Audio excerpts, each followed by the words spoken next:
Halo, selamat pagi anak-anak. Bagaimana kabar kalian pagi hari ini?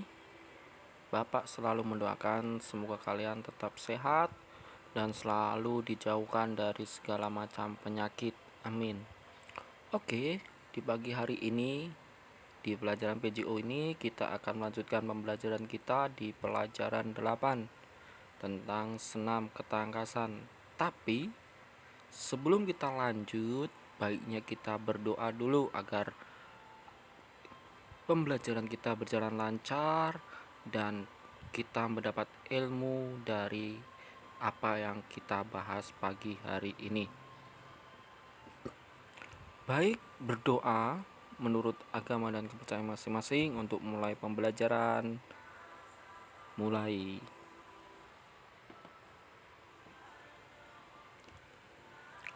Selesai. Oke, seperti Bapak bilang tadi bahwa pelajaran 8 tentang senam ketangkasan. Anak-anak bisa melihat di layar HP anak-anak ada gambar, itu adalah beberapa gerak senam ketangkasan. Ya. Tapi apa itu senam ketangkasan dan macam-macamnya apa saja, kita akan bahas di slide selanjutnya. Ya, ini adalah tampilan di buku elektronik kalian. Jika kalian membuka buku elektronik kalian nanti di bab 8 atau pelajaran 8 tentang senam ketangkasan, di situ ada seorang anak yang bermain egrang. Ya. Ini adalah bab 8 tentang senam ketangkasan. Anak-anak bisa baca, Bapak juga akan membacakan. Senam ketangkasan melatih tubuh kita agar tetap tangkas dan bugar. Apa kamu pernah melakukan gerakan senam ketangkasan? Mari kita pelajari dan praktekkan beberapa jenis gerak senam ketangkasan. Ayo lakukan senam ini dengan tetap berhati-hati. Kesalahan gerakan bisa menyebabkan otot kamu sakit. Senangnya mempunyai badan yang tangkas dan gesit. Ya, itu tadi. Jadi senam ketangkasan sangat bermanfaat bagi tubuh kamu tetap tangkas dan bugar. Tangkas itu adalah lincah ya, lincah dan kuat atau gesit tadi ya, ini bilang. Oke, kita lanjut. Apa itu senam ketangkasan? Ya. Di sini Bapak akan membacakan senam ketangkasan adalah salah satu cabang olahraga senam. Senam ketangkasan juga sering dikompetisikan dalam kejuaraan nasional maupun internasional. Pengertian senam ketangkasan dalam Kamus Besar Bahasa Indonesia atau KBBI merujuk pada pengertian kata senam dan ketangkasan. Yang tangkas berarti gesit dan lincah kuat ya. Jadi anak-anak bisa tahu bahwa ada beberapa macam senam, ada senam aerobik, senam irama, senam artistik, senam kebugaran jasmani, dan ini juga ada senam ketangkasan yang melatih badan kamu kuat dan gesit dan pastinya sehat. Itu tadi adalah sedikit tentang senam ketangkasan. Ya, di buku elektronik kalian bisa, jika nanti membuka halaman 88, di sini ada bagian A tentang senam ketangkasan tanpa alat. Ya, sebelumnya Bapak bilang bahwa senam ketangkasan itu ada dua macam, senam ketangkasan tanpa alat, jadi tidak menggunakan alat bantu, dan senam ketangkasan menggunakan alat atau menggunakan alat bantu. Ya, di sini kita akan membahas dulu tentang senam ketangkasan tanpa alat. Bapak akan membacakan ya. Gerak senam melibatkan berbagai gerakan yang mempunyai tujuan masing-masing. Senam ketangkasan tanpa alat adalah gerak tanpa menggunakan alat. Gerakan-gerakan ini harus dilakukan secara beraturan serta membutuhkan kekuatan dan ketangkasan dalam bergerak. Ya, praktekkanlah latihan-latihan senam ketangkasan tanpa alat berikut ini. Ini ada 4 ya, ada 4. Yang pertama, lompat dan berputar. Jadi anak-anak bisa melakukannya mungkin di rumah juga untuk olahraga pagi, melompat sambil berputar, kembali lagi ke posisi awal, melompat lagi berputar ke kanan atau ke kiri, habis itu kembali lagi ke posisi awal. Yang kedua ada lari dan meloncat. Sudah pasti bahwa gerakan ini diawali dengan berlari, terus ketika kita mungkin mencapai kecepatan tertentu, kita meloncat, ya, meloncat sekuat tenaga kita ke arah depan dan mendarat dengan kedua kaki kalian. Itu tadi ada dua, ya, dua dulu. Tadi Bapak bilang ada 4, di sini kita bahas 2, lompat dan berputar. Yang kedua ada lari dan meloncat. Anak-anak bisa melihat juga di gambar. Yang gerakan selanjutnya ada loncat katak. Jadi ini gerakan menirukan katak meloncat. Bapak yakin anak-anak sudah tahu katak itu seperti apa, terus bergeraknya seperti apa, meloncat seperti apa, ya.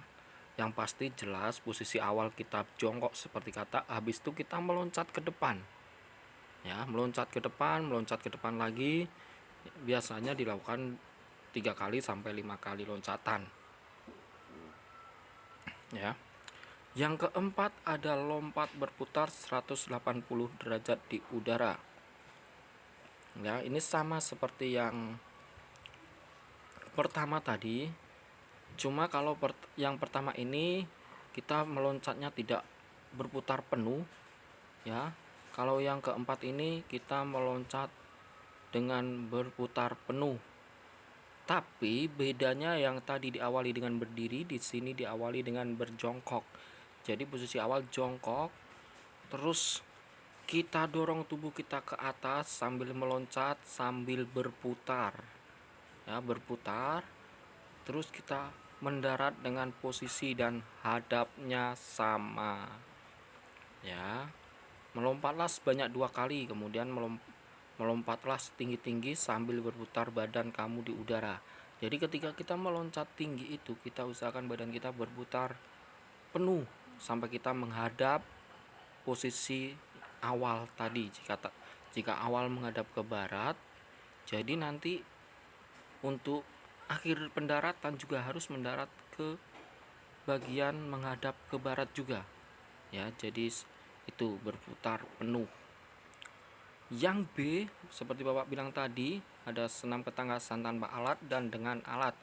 Di sini menggunakan alat, yaitu ya, kegiatan senam dengan menggunakan alat akan terasa lebih menyenangkan. Alat-alat tidak harus mahal, kita bisa menggunakan barang yang ada di sekitar kita, ya. Jadi alat-alatnya itu tidak khusus atau spesial. Jadi alat-alatnya itu mudah didapatkan dan dapat dimodifikasi seperti yang kita mau. Yang pertama adalah lompat tali. Anak-anak mungkin sudah sering melakukannya di rumah untuk bermain dengan teman-teman sebelum pandemi, ya. Jadi jika enggak ada tali bisa memakai karet, ya. Dulu ada karet yang disambung-sambung itu bisa digunakan. Dan bisa menggunakan mungkin skipping, kalau kalian tahu alat untuk lompat tali itu, ya. Skippingan itu juga bisa digunakan. Biasanya dilakukan oleh 3 anak, ya. 3 anak, yang 2 memegang kanan kiri, yang 1 yang melakukan loncatan. Yang kedua adalah lompat dari peti. Peti tersebut bukan peti yang lain, ya. Bisa diganti dengan mungkin bangku kecil, bangku yang setinggi kayak di sekolah itu bisa kita dari atas melompat ke bawah, ya. Pastikan tempatnya aman dan datar kalau seandainya melakukan, ya. Jangan dilakukan di tempat yang tidak datar atau tanpa pengawasan orang tua. Posisi awal jelas kita berdiri di atas bangku atau papan atau peti, meloncat ke bawah dan mendarat dengan kaki mengeper, ya, kayak per, biar tidak cedera. Yang ketiga, permainan egrang. Permainan egrang ini membutuhkan alat, ya. Namanya alatnya egrang, biasanya permainan tradisional. Egrang terbuat dari bambu. Gunakan egrang yang rendah dahulu sebelum kamu mahir memainkan. Cara bermain egrang adalah sebagai berikut, ya. Kita harus mempunyai egrangnya terlebih dahulu, dan kita itu ada apa? Di egrang kedua egrang itu ada tempat untuk menginjak bentuknya seperti kayu ya. Jadi kita kedua kaki kita di atas itu terus berjalan pelan-pelan. Ini sangat membutuhkan keseimbangan ya. Itulah permainan egrang, salah satu permainan tradisional. Yang kedua, melompat lingkaran. Lingkaran ini bisa dari hula hoop atau dari garis, kita buat garis lingkaran dari kapur ya. Itu kita meloncat terus keluar, masuk lagi, keluar, masuk lingkaran, keluar, masuk lingkaran lagi, keluar lagi ya. Demikian tadi ada beberapa materi yang kita bahas tentang senam ketangkasan yang menggunakan alat ataupun yang tanpa alat ya. Tadi udah beberapa macam gerakan, anak-anak juga bisa baca lagi di buku elektronik kalian yang tadi Bapak jelaskan. Semoga sedikit memberi anak-anak bayangan tentang senam ketangkasan tersebut. Untuk rangkumannya, latihan kelentukan sangat berguna bagi kelentukan otot. Kelentukan juga dapat membentuk otot yang tidak kaku. Dengan melakukan latihan-latihan kelentukan, maka tubuh kita akan menjadi luas dalam bergerak. Senam ketangkasan dapat dilakukan dengan alat dan tanpa alat tadi yang dibilang. Yang keempat, senam ketangkasan tanpa alat diantaranya adalah lompat tinggi, lari dan loncat, lompat dan berputar. Senam ketangkasan dengan alat diantaranya adalah lompat tali, lompat dari peti, permainan egrang, dan melompat lingkaran. Itu tadi beberapa hal yang kita bahas, yang sama-sama kita pelajari. Semoga anak ada bayangan ya. Jadi dengan pembelajaran pagi hari ini, Bapak harap kalian tahu tentang senam ketangkasan. Dari mulai apa itu senam ketangkasan, gerakannya seperti apa aja, contohnya apa aja yang mungkin gerak-gerakannya sudah sering kalian lakukan ya. Oke, tugasnya kerjakan di buku PS, soal di buku elektronik halaman 93 bagian A dan B ya. Dan dikumpul ke sekolah bagi yang bisa datang ya. Jika nggak bisa datang, rumahnya jauh atau sedang sakit, tidak dianjurkan untuk datang ke sekolah. Boleh difoto dan dikirim. Oke, oh ya, sebelumnya tadi untuk tugasnya tadi ditulis soalnya dan ditulis jawabannya ya, jangan lupa. Ya. Ya, oke. Demikian tadi pelajaran 8 tentang senam ketangkasan. Ya, semoga anak-anak paham dan anak-anak ada bayangan tentang senam ketangkasan, jenis-jenisnya, apa itu senam ketangkasan ya. Ya, demikian pembelajaran pagi hari ini. Kurang lebihnya Bapak mohon maaf dan terima kasih. Selamat mengerjakan, tetap patuhi protokol kesehatan ya. Ingat 3M. Ya, memakai masker, mencuci tangan dan menjaga jarak. Oke. Selamat pagi dan salam sehat, salam olahraga. Bye bye.